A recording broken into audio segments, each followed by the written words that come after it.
Rama, Hare Rama,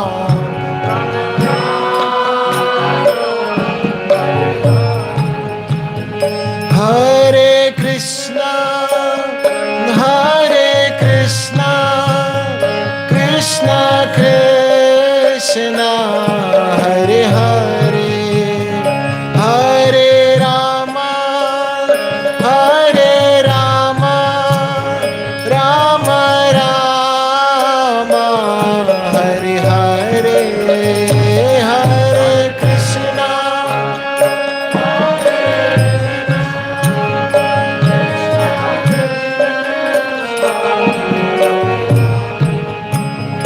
Hare Rama,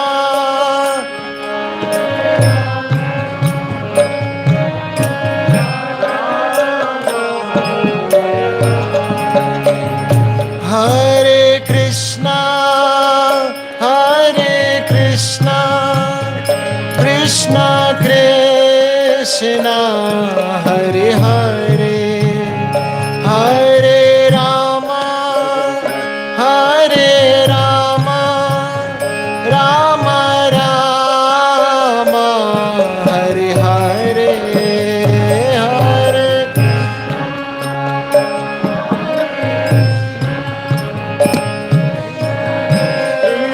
Krishna, Hare Hare,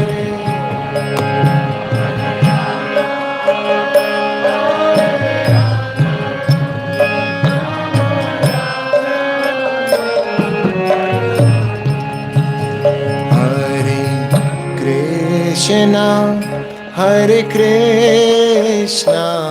Krishna Krishna, Hare Hare, Hare Rama, Hare Rama, Rama Rama, Hare Hare.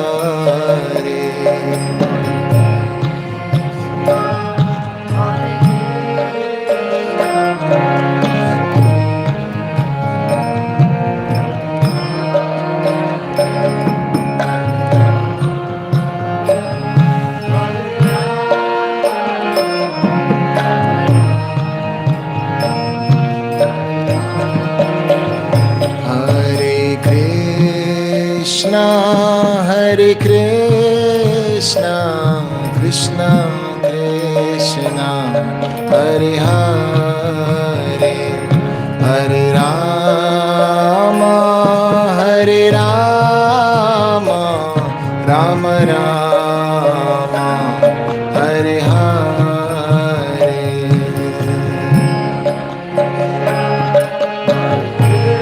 Krishna, Krishna Krishna,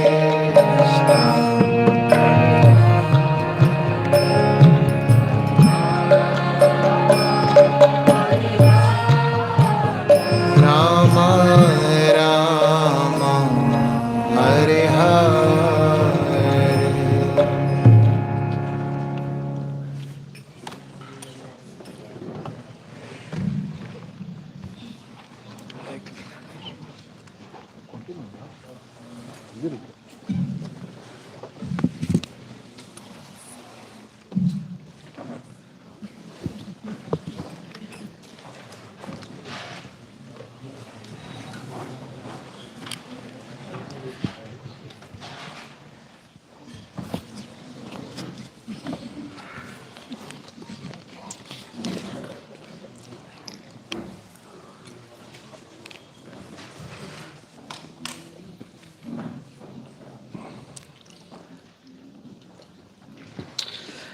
Did you stop early?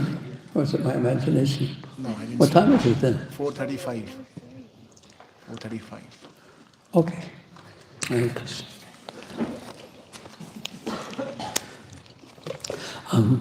Is the sound a little loud? It sounds loud from my point of view. Okay for us, I guess. That's the problem about asking people's opinions.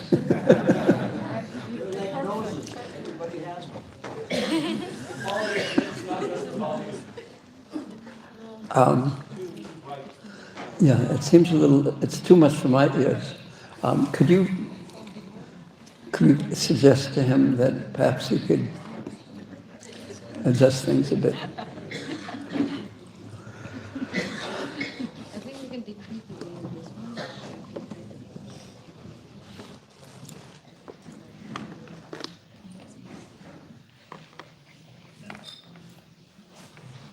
What are you thinking right now? I mean, I don't want everyone to tell me because that might become chaotic, but it's interesting to see where one's mind goes when there's no specific focus. Does it go to Krishna or does it go to something other than Krishna? Nama Om Vishnu Padaya Krishna Pastaya Bhutale Srimate Bhaktivedanta Swamine Taramane Namaste Saraswati Devi Gaudavani Pacharane Nivase Sasanyavadi Paschatya Desatarane Om Agyanatamirandasya Janajana Salakaya Chaksu Samilitanjena Tasmai Sri Gurave Namah Sri Chaitanya Manobhistam Stapitam Zena Bhutale Sayam Rupa Kadamayam Dadati Sapandantika Vanshakopatubhyascha Kripasindhuvevacha Patitanam Pavinebhyo Vaishnavebhyo Namo Namah.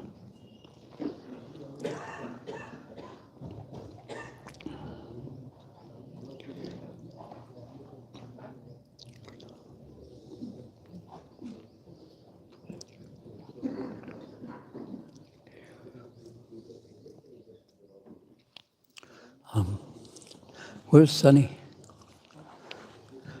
The book, the Bhagavatam. Can anyone guess when as soon as I started deeply entering into meditation, I left? Did anyone notice that? No one.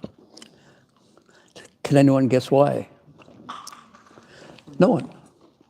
Because I was trying to figure out how am I going to incorporate into this class the sound of a donkey? Otherwise, and somehow or another, we'll be able to. So, in the first verse of this chapter, or actually just leave it for right now, what we're going to do, and I need, all the pieces didn't arrive. I need the notebook I write in, the electronic notebook I write in.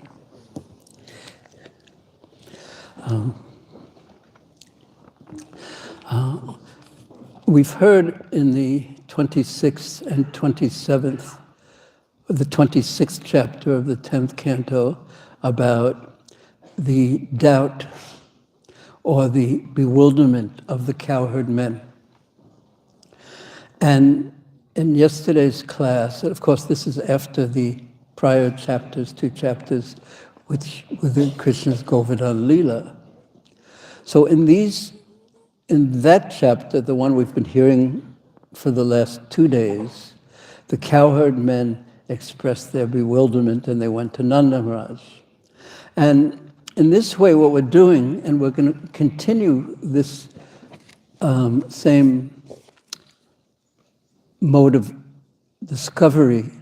There's the Leela going on, and then there's the philosophy behind the Leela, but there's other elements going on as well. So we've seen, to some degree, or rather we've heard, or seen through our hearing, the consciousness of the cowherd men. The gopas, the cowherd men, they simply love Krishna. But yet, there were conflicting elements of how Krishna was acting that seemed to disturb them. And that was, they saw that he was all-powerful, and on the other hand, they saw that he was acting just like an ordinary child.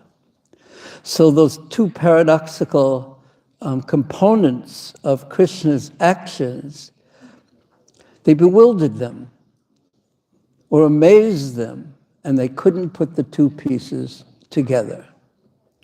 So they went to Nanda Maharaj. But we also understood 2 points of view, 2 things that came out to be the same thing, really. That whether he was the Supreme Lord or an ordinary boy, they loved him completely. And their love for him did not increase when they saw his power or saw his boyhoodness, or it didn't decrease in any way. There was no awe and reverence. They just loved Krishna. So in that sense, the paradox of their 2 points of view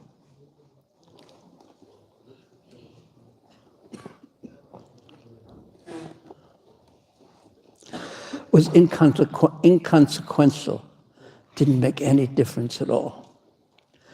This is the nature of the love. Can I have that for a second? Yes, thank you. Now we shall go and search for the sun. Or we should turn it off, yes. It didn't make any difference at all. Their love is like the ocean. Whether it rains or it evaporates, it remains the same in size. That's the love of the Brijvasis, the residents of Vrindavan, for Krishna.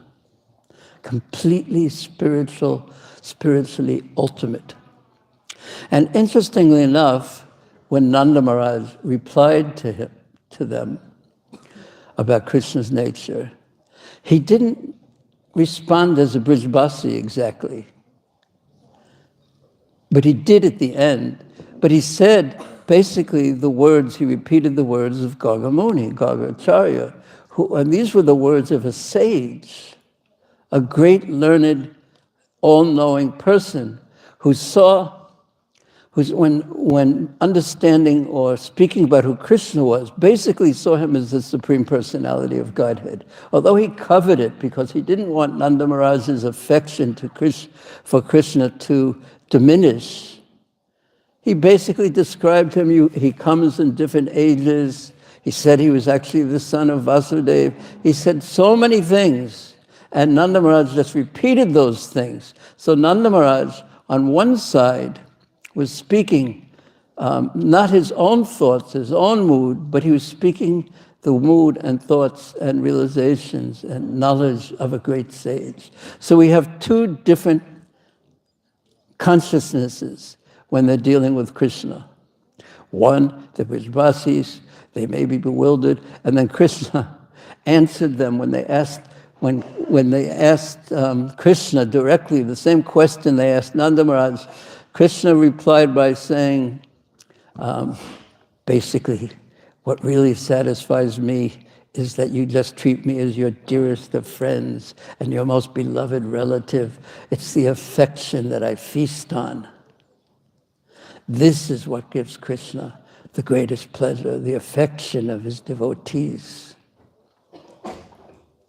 Not material affection exactly, because material affection always has a hook attached to it. The hook is, I want something in return. But spiritual activities is based on anya bilasi sunyam jnana kamana vrita. It's really you who I want to please, not me in the disguise of pleasing you. So the cowherd men really were told by Krishna. This was Krishna's response to their ever-increasing affection, and that was one of the elements that astonished them about their affection for Krishna, that it was ever-increasing, day by day by day by day by day. And Krishna was loving that. But we haven't heard how Krishna reciprocates with their love. And interestingly enough, we haven't heard that yet, and we'll hear that not in the next class, but in the class following the final class. Because there's the love of the mood, the loving mood of the individual, and then there's the reciprocation of Krishna. This is the relationship. So when Nanda Maharaj spoke the words of the sage Govardhana, interestingly enough, although the words he was speaking indicated that Krishna was the Supreme Personality of Godhead, not even an ordinary avatar, Nanda Maharaj's conclusion was that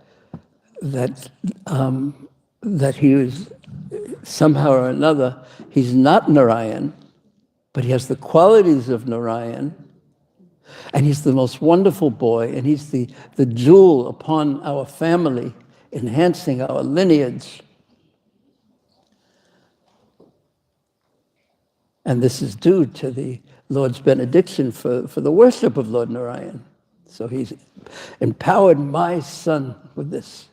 So that wasn't quite what Garga Muni had said, even though he spoke the words of Garga Muni.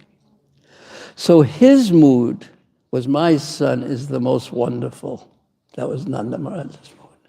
So we have two different moods so far, but not very many examples of how Krishna reciprocates with those moods. Today we'll hear of a third mood, and tomorrow, and a fourth mood tomorrow, and how Krishna will reciprocate with these two other moods. And then the following day, we'll hear how Krishna reciprocates with the Brijbasis.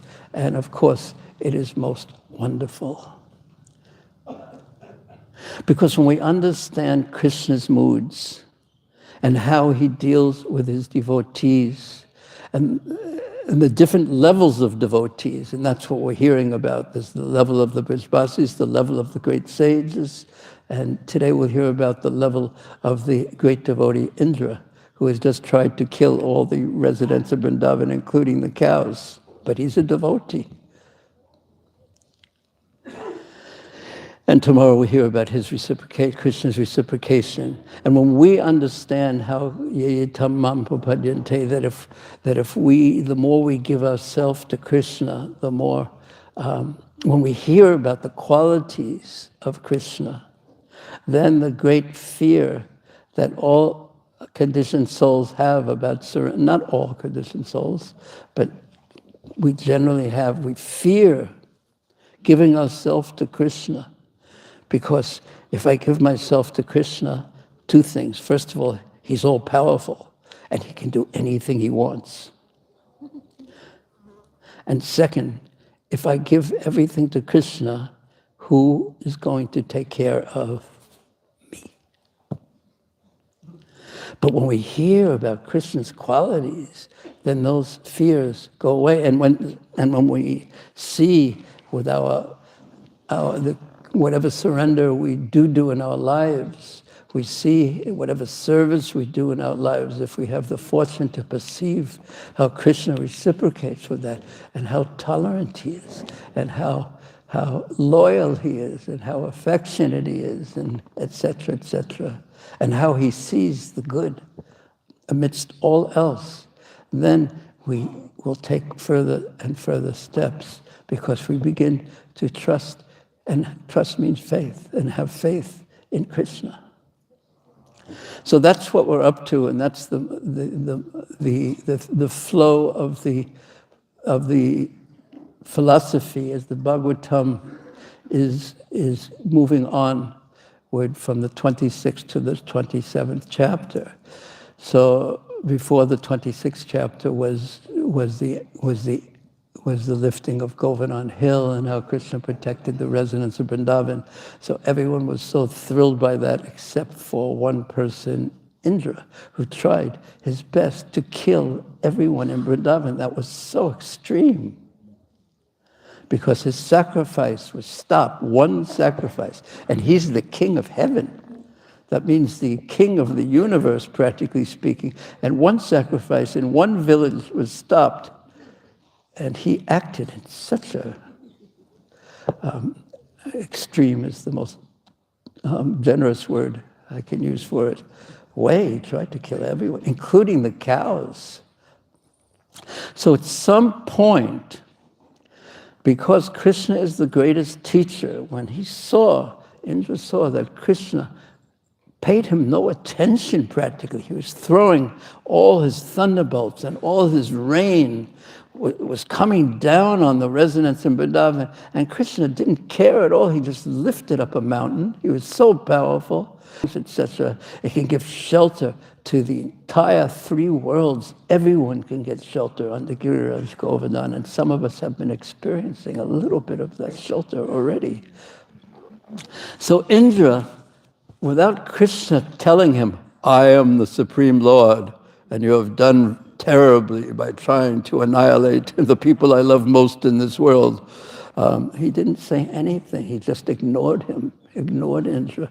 And Indra gradually understood that I have made a great mistake, and he withdrew all the clouds. And then Krishna, of course, put down the hill, and then the 26th chapter had begun. But when Indra, now understanding that he had made a great mistake, he went to Lord Brahma. This is described in some of the commentaries on later verses. He went to Lord Brahma, explaining what had happened, and he asked, what should I do to rectify and to remove this great offense and the great danger that occurs by offending the all-powerful person? Because again, he can do anything. So Lord Brahma said, yes, I have been in this similar situation myself. I offended him. And I saw, as we have mentioned in a previous class, that Krishna expanded himself, and I got a glimpse of what unlimited power is and what unlimited power this cowherd boy possesses when he expanded himself into unlimited cows and unlimited calves and unlimited cowherd boys, who then turned into unlimited Vishnu forms. And each of these unlimited possessed unlimited power, each of them. And there was Krishna just standing there, and Brahma got a glimpse of what unlimited power was. And it terrified him, in fact, and he became stunned. He couldn't grasp it. So he had experienced that. So he made a suggestion to Indra that let us go to Swagaloka, because we know that Krishna is so fond of cows, and we should get Surabhi, the celestial cow, and we should, Indra, you go with this cow, Surabhi, to Krishna, because in the presence of a beloved, it's hard to become angry. One's heart melts when a beloved is there. So this was Brahma's proposal to Indra. So Brahma and Indra went to the planet of Surabhi, the celestial heavenly planet of Surabhi, and they made this proposal, and Surabhi and Indra would go with Surabhi in front and Indra behind. Indra without his carrier, Airavata, without his elephant carrier, and without any of his usual companions. They would go to Vrindavan for the purpose of Indra apologizing to Krishna and begging his forgiveness. And Brahma said, but I'm not going to go with you, because I've already caused myself so much trouble. I'm afraid of committing further offenses, so I'll stay behind, but you go. So Indra came. So in the first verse, now we're ready for that, Sri Sukha Uvacha. Sukadev Goswami said, Govardhana Dhrita Shale Ashara Rakshita Braje. After Krishna had lifted the Shaila, the hill, to protect Rakshita, Braje, the residents of Vrindavan, then Gokulad of Rajat Krishna, Surabhi, Gokulad, from they went to the loka of cows, where Surabhi was, of Rajat. They went there, and they went to Krishna. And who went to Krishna? And notice who gets all the emphasis here. It's Sakra, means he who performed 100 sacrifices. That's Indra. But Surabhi, and also Indra came to see Krishna. That's what Srila Sukadev Goswami says here. after Krishna had lifted Govardhana hill and thus protected the inhabitants of Braja from the terrible rainfall, Surabhi, the mother of the cows, came from her planet to see Krishna, and she was accompanied by Indra.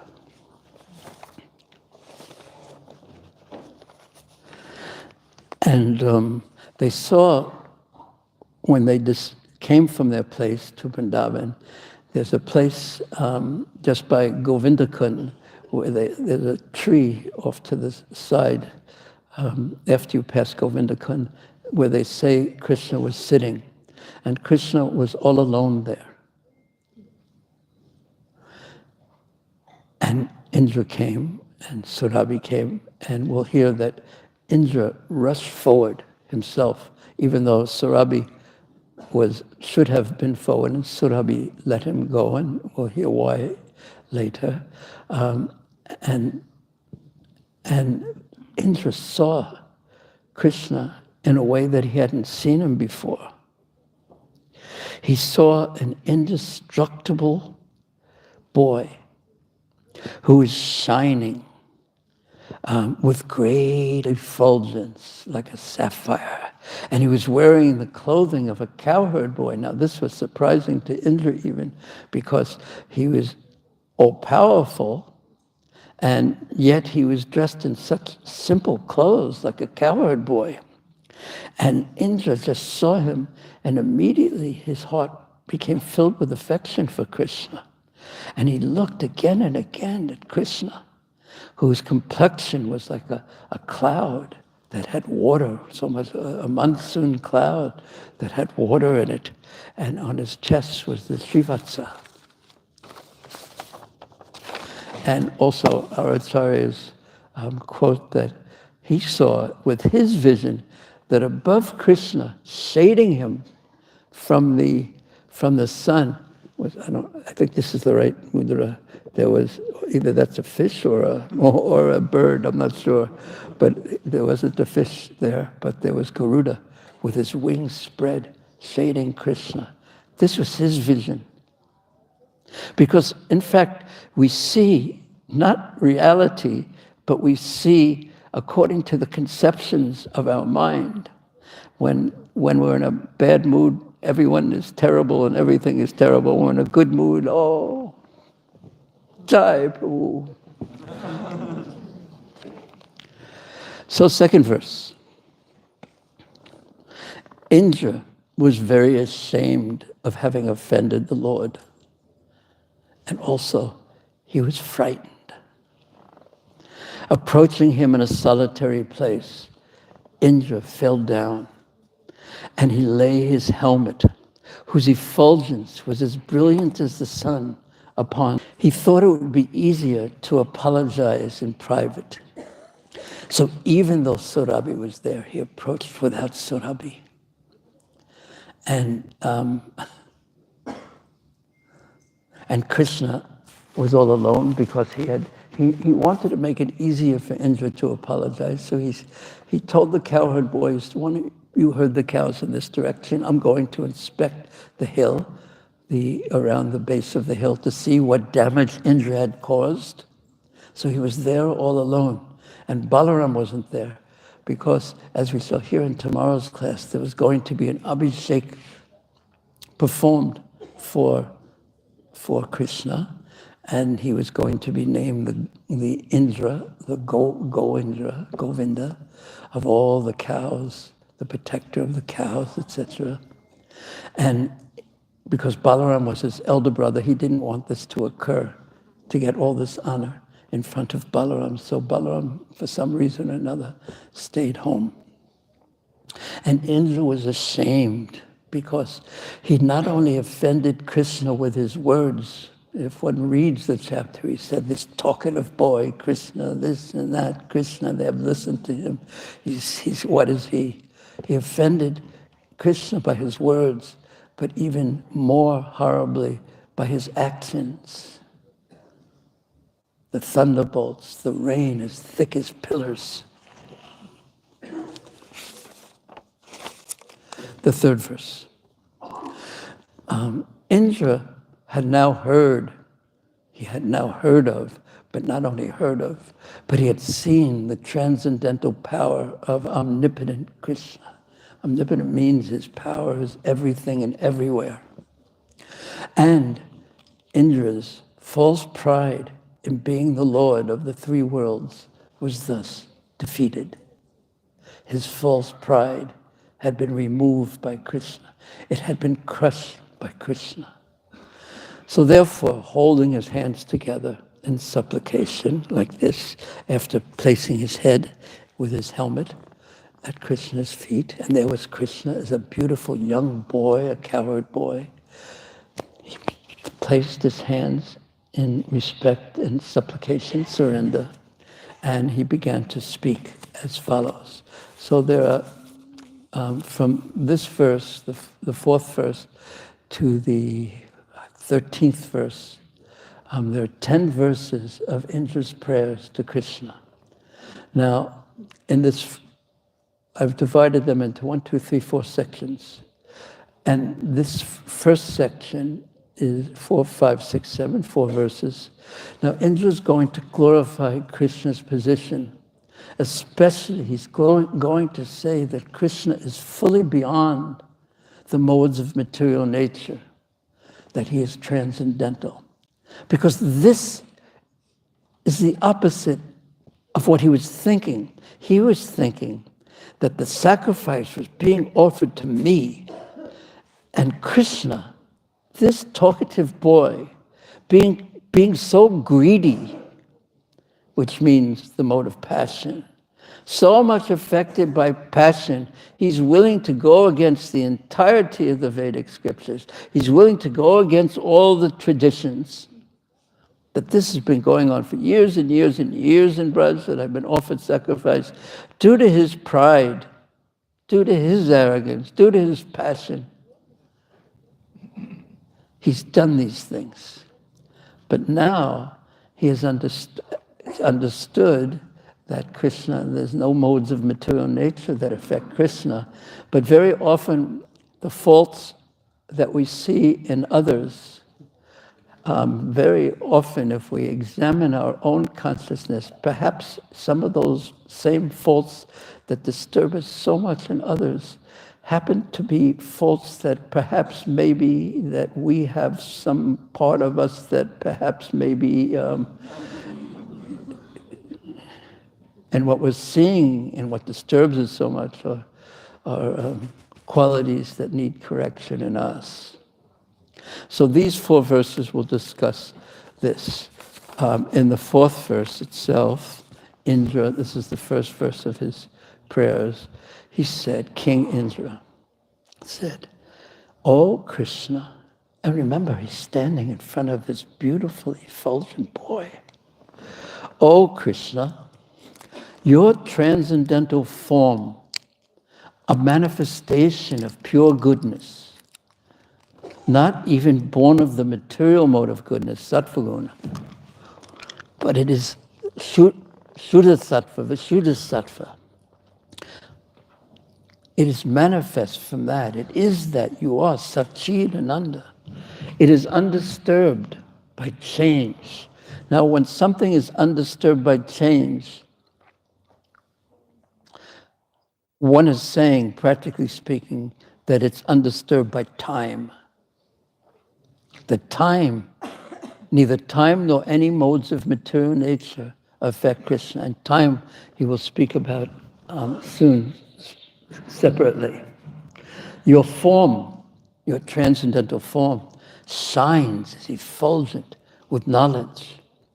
And it is devoid of passion and ignorance. And actually, it is Vishuddha-sattva, it is also devoid of the mode of goodness.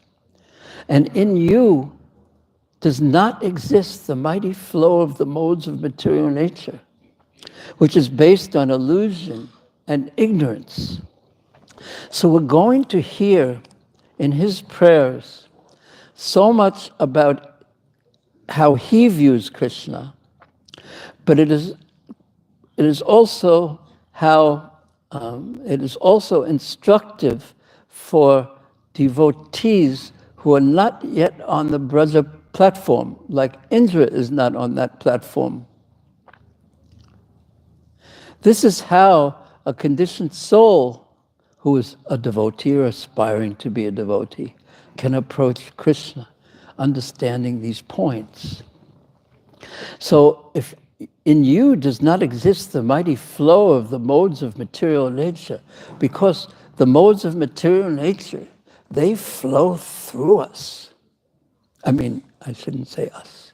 They flow through conditioned souls like me, and they flow and they push this action and this reaction. When someone does something, I do this.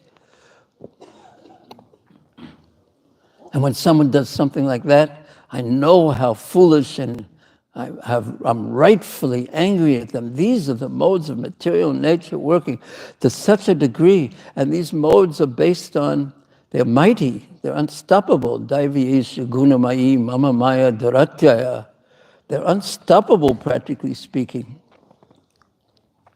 And they're caused by previous interactions with the material nature, the law of karma.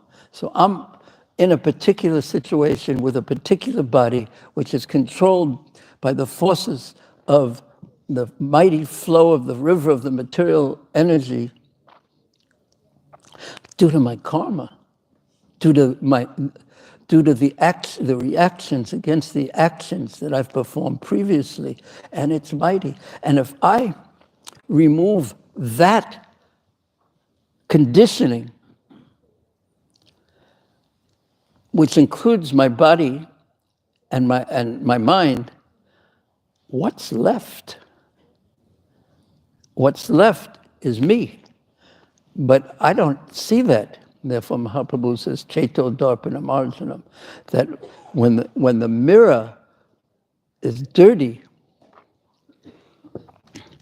when you look in the mirror, all you see is the dirt. So similarly, when we try to self-examine ourselves and understand who we are, we just see basically our karma. But then as we cleanse the mirror, when we look, we self-examine, we can actually see ourselves, who we actually are, and who are we? Jivera Sarupoi.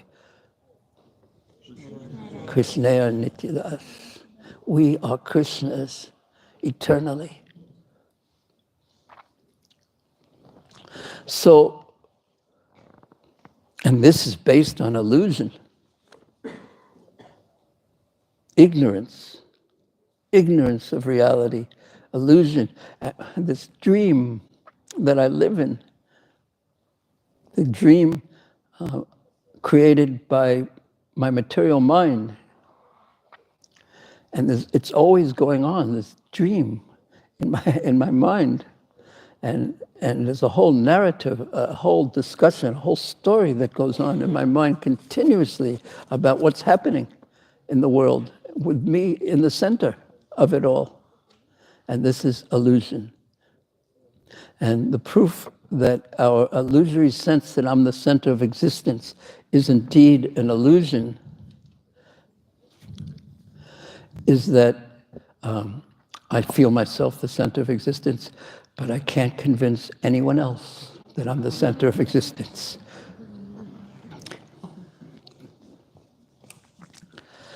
So, Krishna's form is quite different from our form. And there's no effect of time on it. After seeing this verse, and there's some other verses referring to time, I'll speak about that when those verses come up. Okay. So Indra's basically saying, I'm the one who's influenced by the modes of material nature, and those actions that I thought were forcing you to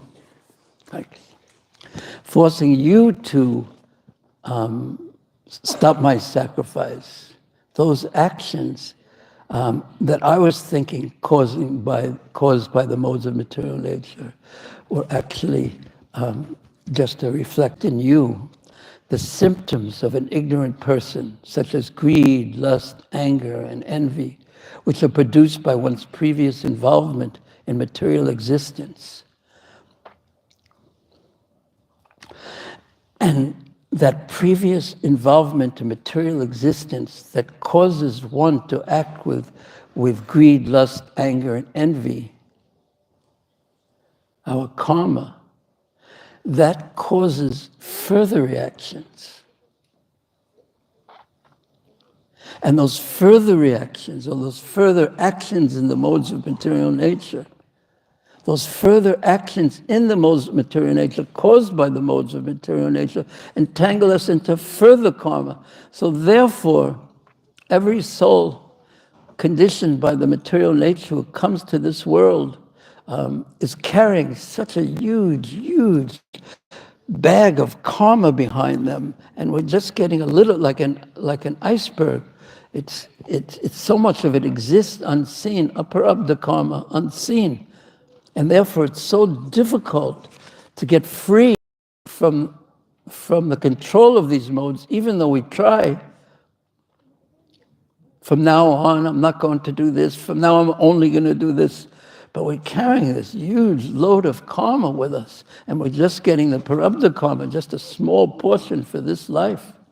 Except if we say Hare Krishna just once, then all the aparabdha karma is gone. So we might want to try that right now. This really comes out in the story of Ajamil in the 6th canto, where there's this purport there's a note at the end of I think it's the 2nd chapter or 3rd chapter, 2nd chapter perhaps, of the 6th canto, where Srila Prabhupada cites Srila Vishwanath Chakravarti Thakur, and there's such an extensive commentary on the effect of chanting Hare Krishna. It's all gone, except for the parabdha karma that we have now. And why isn't that gone too? Because if we didn't have any karma, our body would die immediately. It's propelled by the parabdha karma. So our actual situation now is such an opportunity to move forward and perfect our lives. And that's how we see our current situation, and not dream that this will be better and that will be better one day, but see that this situation is a gift to move forward, whatever situation we're in, to somehow or another move forward in our spiritual lives. So, how then could there exist in you the symptoms of an ignorant person? No modes affect you, such as greed, lust, anger, and envy, which are produced by one's previous involvement in material existence, and which cause one to be further entangled in material existence. There's a comment by one of the acharyas, says that your form doesn't arise from sattva gun.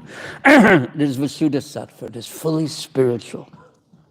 Therefore, it is impossible for you to have any raja or tamagun. Rather, by your influence, you destroy the material gunas, passion and ignorance within others, rather than you being affected just by remembering you. Just by remembering you, those modes of nature vanish within that person. So it's a good time to perhaps remember the beautiful form of Krishna at this very moment. See if you can find a beautiful form of Krishna to remember. And then the commentary continues saying, with Indra's words, so rather than you being affected by the modes, it is me who's affected by the modes of nature. And as Indra looked at the beautiful face of Krishna, he understood that even though he had committed the most horrible offenses to Krishna, Krishna wasn't angry at him. And therefore, he began to praise Krishna still further.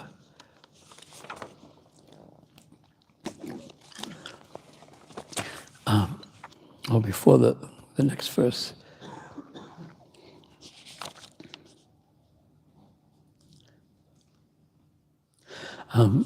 because I am controlled by the modes of material nature, what else could I do but what I did do? So he was saying, the only hope for me is if you remove these modes of material nature. And there's also that Kaliya, when he was praying to Krishna, he also said the same thing, Vayam Chatatva Bhagavan Sarpa Jati Romanyava, that I have the body of a serpent. I'm born in Sarpa Jati, serpent's family. How else could I act than to be envious and try to bite you and try to kill you? And then the only way I can free from Sarpa Jati Romanyava, Kitam Tajasam, what hope do I have unless you give me mercy?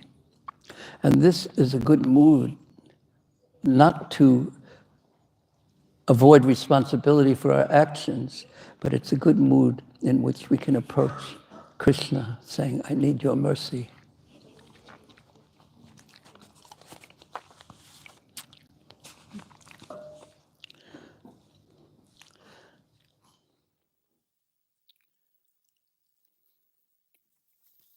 And then the 4, 5, 6, the next to last verse in this section.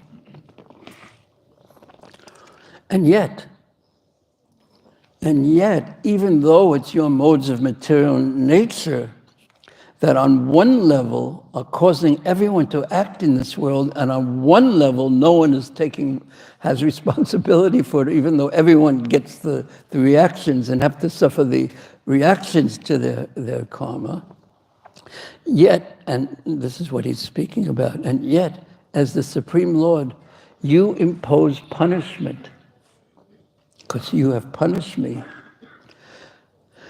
to protect religious principles and curb down the wicked.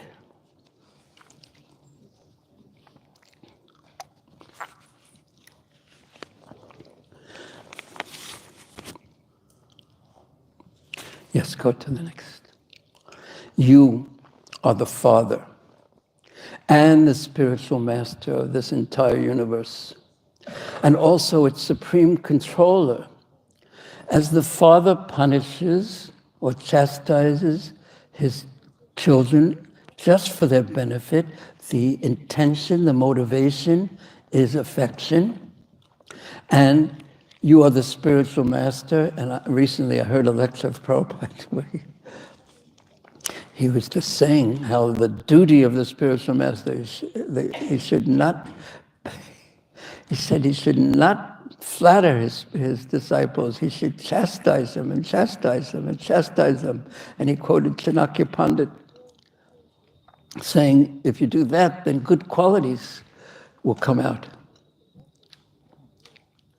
It was very interesting. I don't know if anyone could handle that continuously nowadays.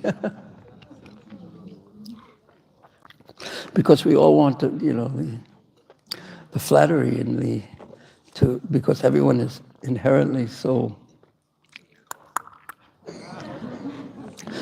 insecure.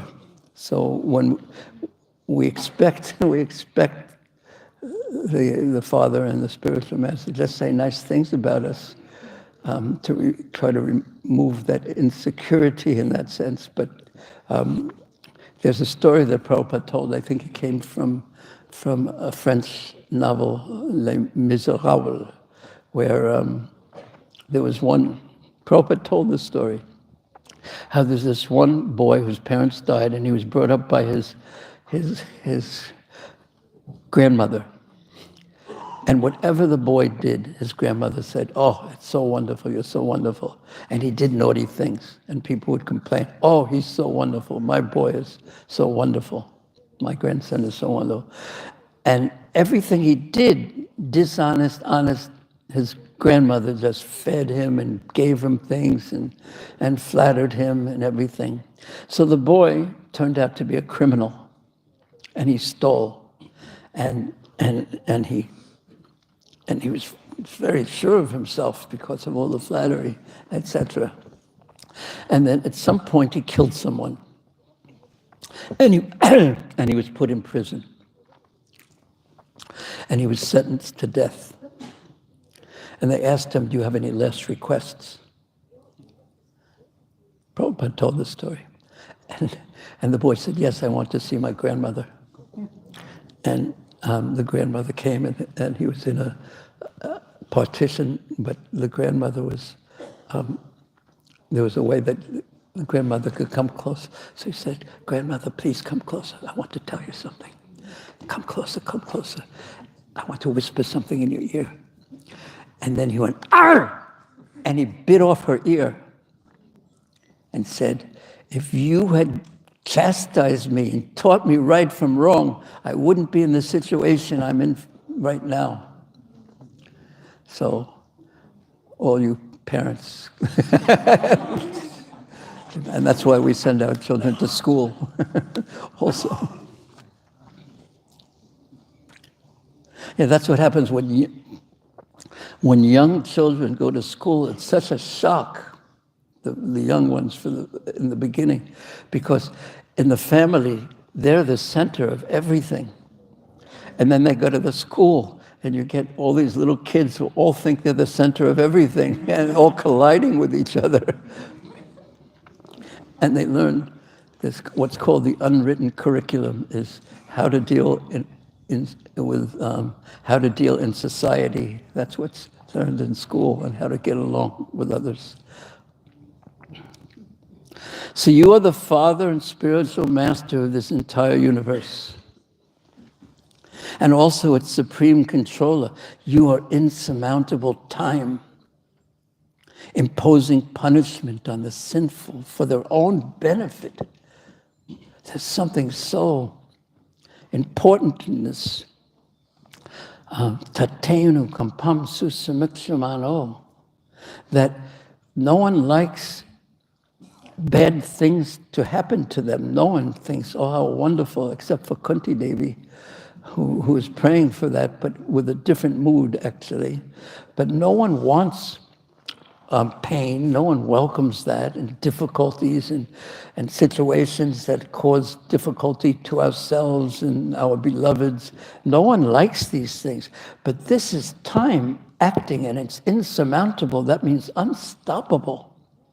On every conditioned soul is under the control of time. And this material world is not a pleasure ground. I've recently heard Prabhupada say that too. He said that, don't get depressed after I say this, but he said every material body, all the different material bodies in the world, they all are to give us different kinds of distress.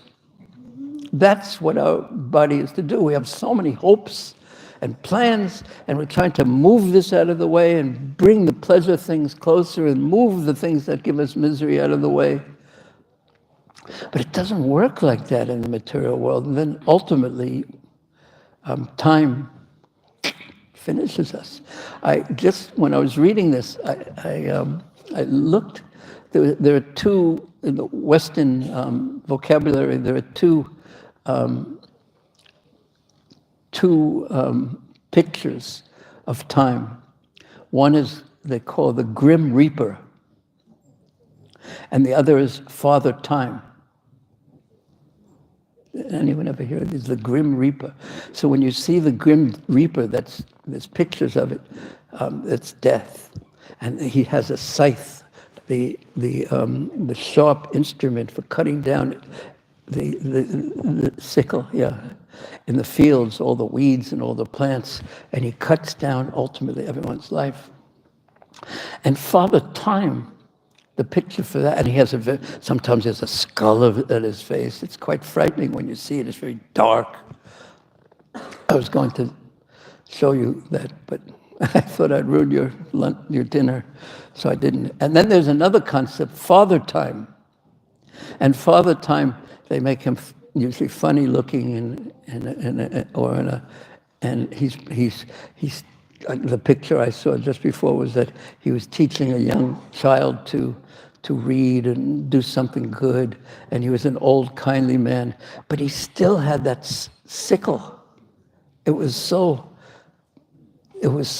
contradictory that he still had that same sickle. In all the pictures of gentle, kind Father Time still has the sickle that cuts It brings you up. Unavoidably, it changes our bodies. Time is the vehicle, the stirring rod that awards us our karma, our fate. We may not like it, we may like it, but it doesn't make any difference. And then Father Time with the sickle comes. So it's quite a odd image in that sense. But what is the purpose of it? Of the difficulties? It's to teach us the punishment. There's the original concept of prison in the United States was penitentiary. Did anyone hear that word? Well, of course. Penitentiary. It means you're put in a place, basically solitary confinement and penitent. You think about the reasons why you're here, put into prison, with the idea of getting an internal change of consciousness so that you won't do it again. So that's the effect that is ideally there in karma, in the difficulties of life. And that's Tateyanu Kampam Susamikshimano. That is a secret. Maharaj was speaking about this. It is a secret in spiritual life to somehow or another not think this is undeserved, this difficulty that's hit me.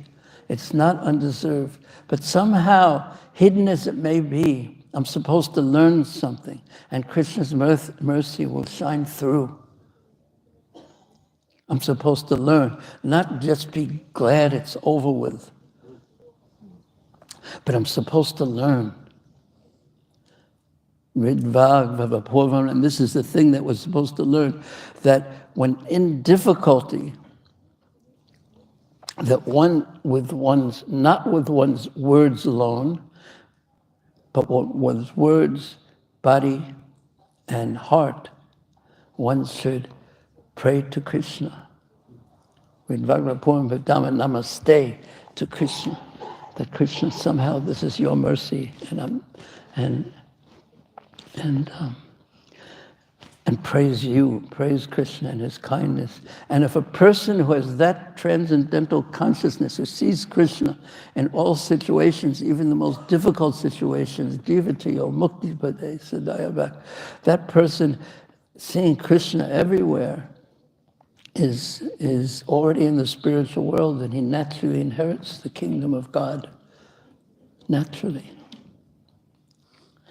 So the Acharyas say that time does not cheat us. It is Krishna. It never cheats us. And also, as a father, this is a heavy class, excuse me, but this is Indra rectifying himself, praying to Krishna. A father punishes to benefit his child. A guru chastises to correct his disciple. A master chastises to train his servant. And Yama cleanses a jiva of sin. Indra says, you, in a similar way, punish to benefit others.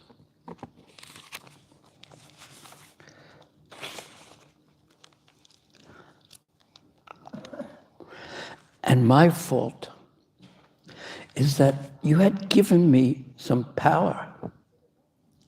You had given me the position of Indra. You had given this to me, and I became proud, thinking it was me. And this is a theme that will continue here. Indra confesses that his fault was pride. And that will be developed more. You remove the pride of all of them who think themselves as rulers, such as me. O Lord of the universe, you remove the pride of the proud rulers of the world as the world, I found this is so amazing. You remove the pride of the proud rulers of the world, as the world gains no benefit when its protectors and rulers are proud. So if anyone has some position of power and rulership, this is what is to be feared. Beware of pride. Next. 4, 5, 6, 7. This is the last verse in this section.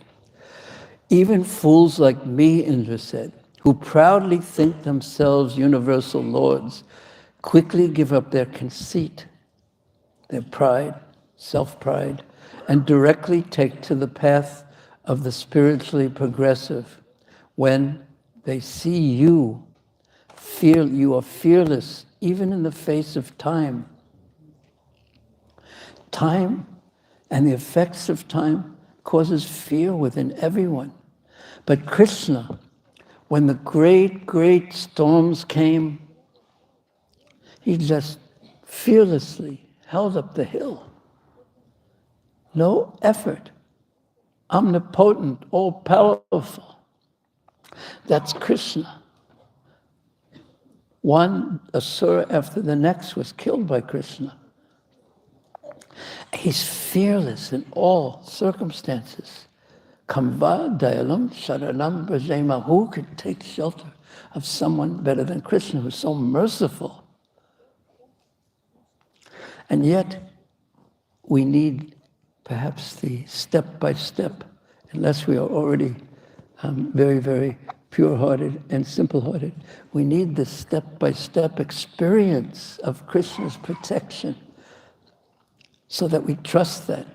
And we need also, and this is one of the great gifts of Sri Chaitanya Mahaprabhu, that he causes in the kirtan of the holy names, he causes some of the bliss of the spiritual world to descend into that kirtan, and it gives a fragrance that is just not of this world.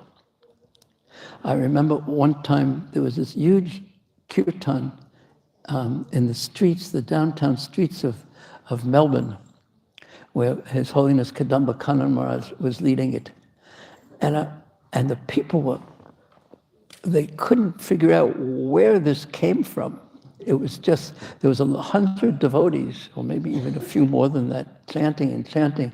And the mood was so different from the dull, no offense to people from Melbourne, but from the dull atmosphere of a mundane material city.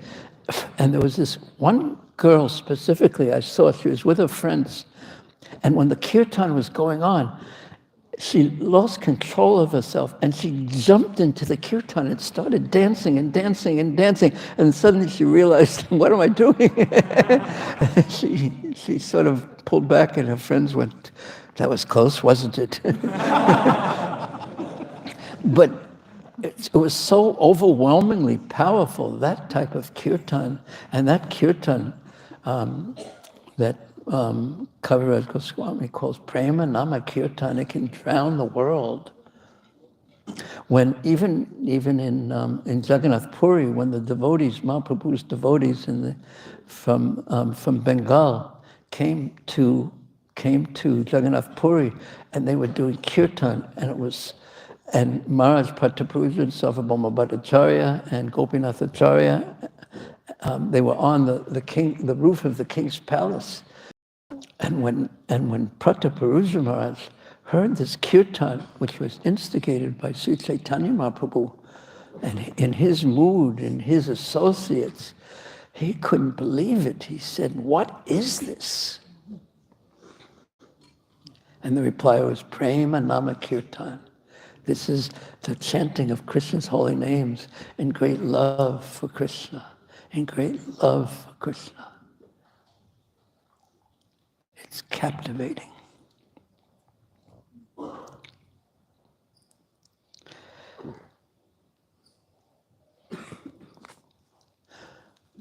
You remove the pride of the proud rulers of the world, as the world gains no benefit when its protectors, quote, protectors and rulers are proud.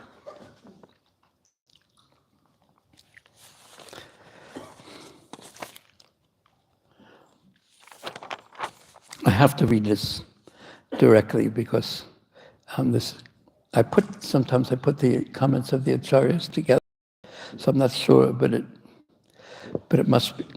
No, they all write in such amazing ways. Indra prays. This I'll do in the next few also. Amongst those who think themselves the Lord, and again, this is a devotee who is not yet on the level of Braja Bhakti. This is how such persons, and Braja is famous for that, it puts a mirror in front of you, and when you see in the mirror the difference between what you think you look like and you actually look like, sometimes it's quite, what's the right word? Humiliating. Another word? Confronting. It's quite embarrassing because we have a persona we want to project upon the world of how wonderful we are. And interesting, in commenting on this, when one of our acharyas says that seeing you unafraid, like Kamsa, when he saw that Krishna was fearless and broke the bow, he became afraid. You break the pride and thereby produce benefit for those whose pride has been broken. So even those who are proud, when they become humiliated, this is also Krishna's mercy, because that pride has to be removed before one can become humble. The false arrogance of the pride in the gifts that we've been given has to be removed. So now we're moving into the next section. My fault was my pride, and you have chastised and corrected me, which was your duty and my fortune. So now, this is, the next. Engrossed in pride, this should be due to my pride in my ruling power, Indra saying, and he's beginning to apologize. Finally, he praised Krishna. Now he's beginning to apologize for his specific acts. Praising Krishna, then acknowledging one's own faults, and then apologizing sincerely. Due to my pride and my ruling power, I became ignorant of your majesty, because that's what the pride does. It covers our view of Krishna. And I became bewildered. And I must do this if one becomes bewildered by pride. I thus offended you, O Lord. May you forgive me. Let my consciousness never again become so impure.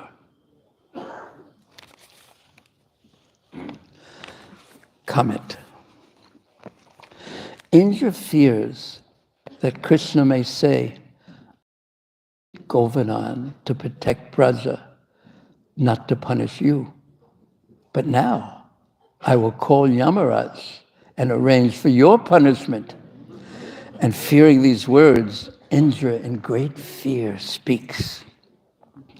You are the most famous father and guru, and because you are the most merciful and forgiving, you can forgive the offense of this ignorant person who is immersed in the ocean of my false power and my forgetfulness of your powers.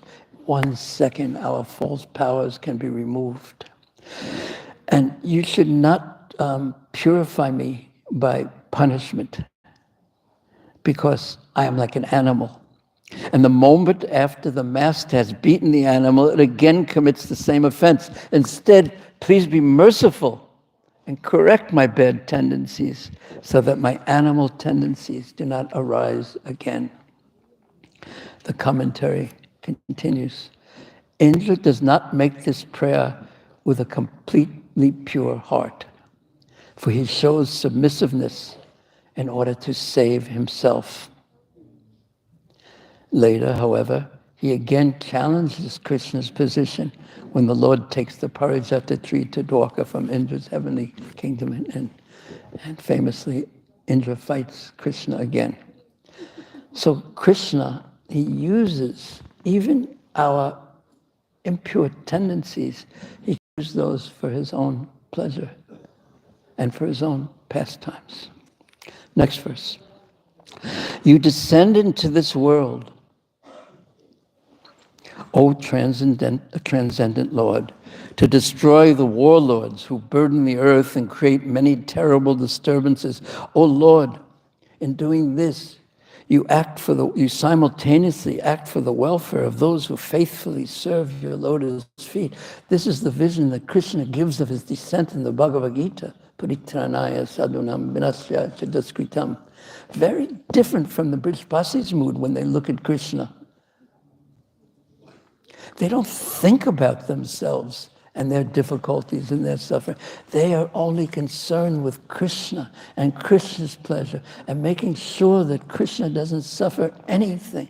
They're enveloped, their consciousness is enveloped by their love for Krishna. And this kind of a devotee, what to speak of this kind of devotee, always has some self-interest in mind, always has some plan, always wants some cut. Something at least should come to me. Labha puja prasthasadi yatta upasakagan. Some weed I want to grow of selfishness, of gaining something for me, some prestige or some fame or something like that, or some worship. This will come in a conditioned soul. And it's a upasakagan, which means it's a weed. It doesn't help the bhakti grow. Indra says, Indra says, I am foolish, and you have appeared in this world for our benefit. Because Krishna came, because the devotees, the demigods, prayed for Krishna's descent. And I'm so foolish, although I was one of the ones who prayed for you to come, look what I did. Even after knowing this, that you have come to protect, on my request, on our request, I'm so blind.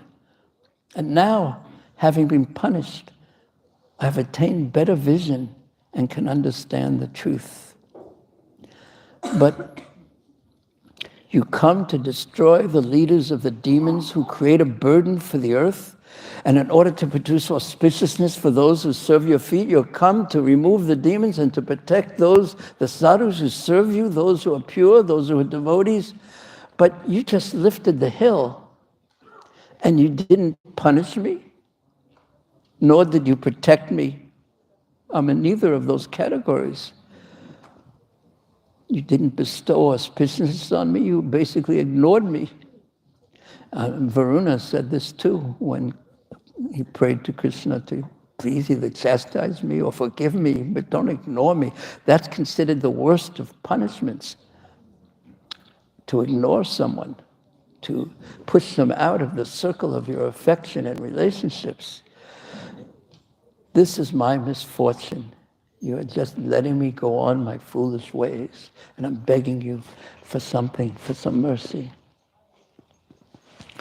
And then he offers obeisances to Krishna in all his different forms, the avatars who come down. That's in 2 verses. I'll just read those quickly. Obeisances to you, the Supreme Personality of Godhead, the great soul, who are all-pervading and who reside in the hearts of all. My obeisance is unto you, Krishna, who is the chief of the Yadu dynasty. Next. Unto him who assumes transcendental bodies according to the desires of his devotees, unto him whose form is itself pure consciousness, unto him who is everything, who is the seed of everything, who is the soul of all creatures, unto him I offer my obeisances unto you. So he's surrendering to Krishna And now in the final two verses that explain, just go back a little bit. Really going to apologize. He's going to explain what his fault was. I acted in anger due to my pride. Pride and then anger. How dare you? I will show you who I am. I now, understanding this, approach you for shelter. Now these two verses. My dear Lord, where is the violin when we need it? You bring it? Okay, let's see if we can. My dear Lord, when my sacrifice was disrupted, I became fiercely angry. Why? Because of false pride. And thus I tried to destroy your coward community with severe rain and wind. Go to the next one.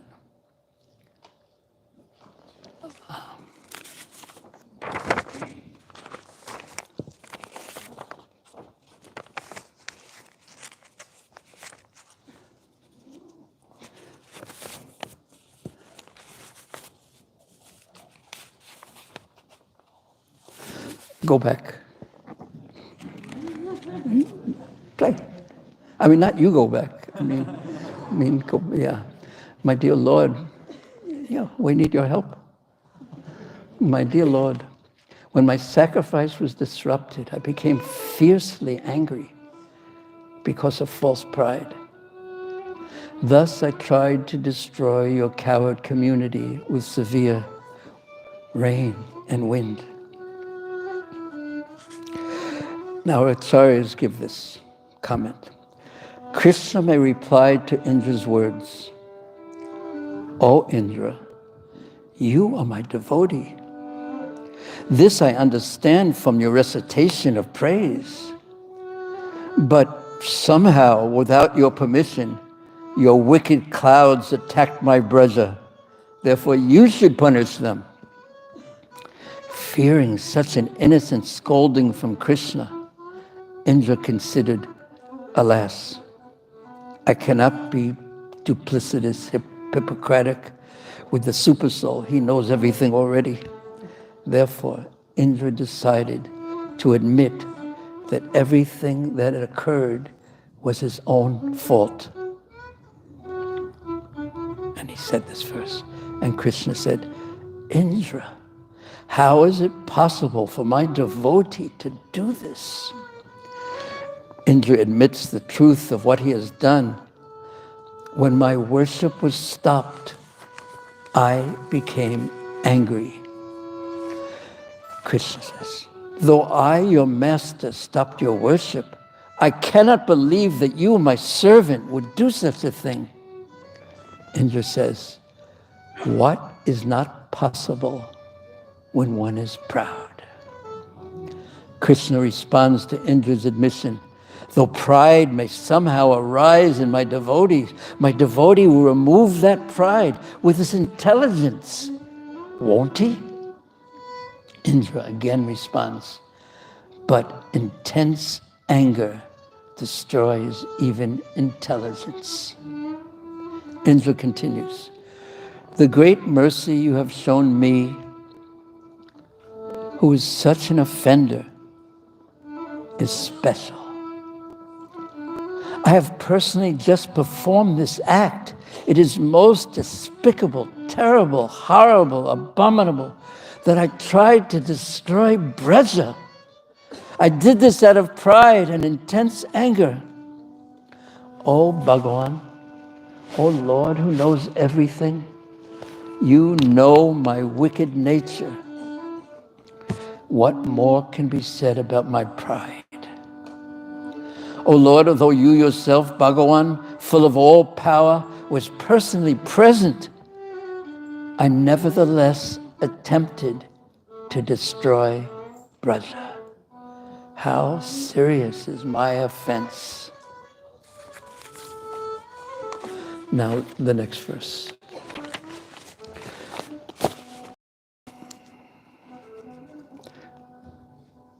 O Lord, yes, you have shown mercy to me by shattering my false pride and defeating my attempt to punish Braja, Vrindavan. Therefore, to you, the Supreme Lord, the Spiritual Master, and to the Supreme Soul, I have now come for shelter.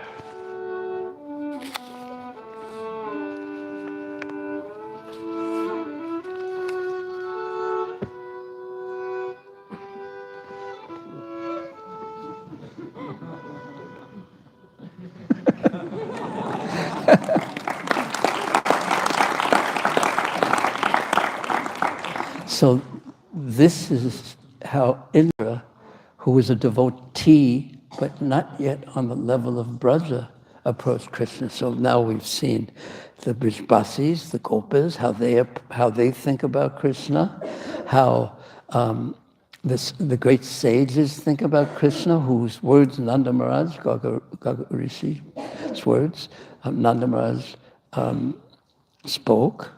And we heard, and Nanda's mood was, he's my son, basically. And then now we're hearing the devotee who's not yet pure, who still has a little bit of false ego, thinking, yes, just see what I've done in him. But we haven't heard really Krishna's responses to any of this yet. How does Krishna respond to all these different kinds of devotees? So in tomorrow's class, we'll hear how Krishna responds to Indra, and then another kind of devotee from the heavenly realm, Surabhi, she will speak to Krishna, and we'll hear, or not hear exactly, but see Krishna's response to that too. And then, in the 28th chapter, the final chapter, we will finally see how Krishna deals with the Brijbasis, the gopas, how his responses to Nanda Maharaj and to the gopas, to their uncontaminated, what's the right word, when there's nothing impure in it, pure, their pure love for him. We'll see how he responds to that. And then, oh, whew, we'll have to talk about that a little later. Okay, right now, maybe Damodar, you can sing a little bit, and everyone, since I won't say since, but if you want to make some prayers to Krishna right now, it would probably be a good time to do that. If you want to make prayers instead of playing the violin, you could do that. Or if you want to pray through your violin, you could do that too. Yeah.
Krishna Krishna, Hare Hare, Hare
Hare Krishna.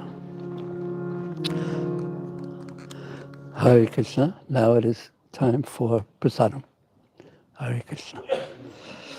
Srila Prabhupada ki jai. C.C. Gaurnitai ki jai.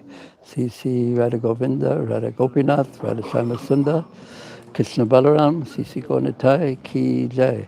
Srila Prabhupada Bhaktivinoda ki jai. Nitai Gaur, Premanandi Hare Gaur.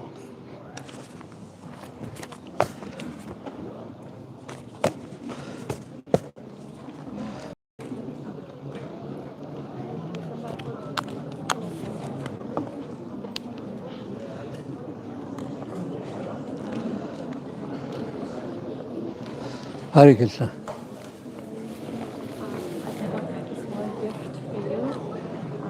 This is Radha Shyam Sundar lamp, What is it? it is a lamp, Lamp. picture of Radha Shyam Sundar, and a small guitar which you can offer to your deities. Ah, Yes, wow. my name is Chitra. I've come from Dubai. I also came last year.